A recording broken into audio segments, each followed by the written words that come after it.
Hello cooking lovers, আজকে আমাদের recipe হলো তিলের নাড়ু।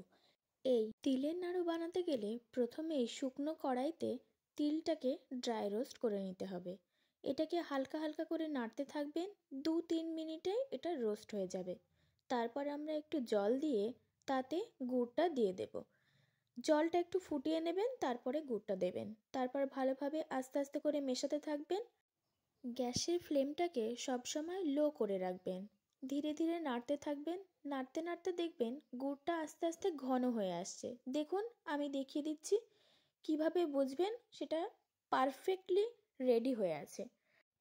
একটা বাটিতে অল্প জল নেবেন, তাতে 2-1 ফোঁটা ওই গুড়টাকে ফেলবেন। হাত দিয়ে দেখবেন, যদি দেখেন যে এইভাবে খুব তাড়াতাড়ি শক্ত হয়ে যাচ্ছে, তাহলে বুঝবেন একেবারে এটা তিলের জন্য রেডি। এবার তিলটাকে ঢেলে দেবেন, দিয়ে তারপর নাড়তে থাকবেন। দেখবেন যাতে কড়াইতে না লেগে যায়। ভালোভাবে নাড়তে থাকবেন যাতে তিল আর গুড়টা ভালোভাবে মিশে যায়। তারপর একটা প্লেটে ঘি মাখিয়ে নেবেন আর তার উপর তিলটাকে ঢেলে দেবেন। একটু ঠান্ডা হয়ে এলেই আপনারা তিলের নাড়ুটাকে গোল গোল নাড়ুর মতো আকার দিয়ে নেবেন। ভিডিওটা ভালো লাগলে like, comment, share and subscribe করে দেবেন।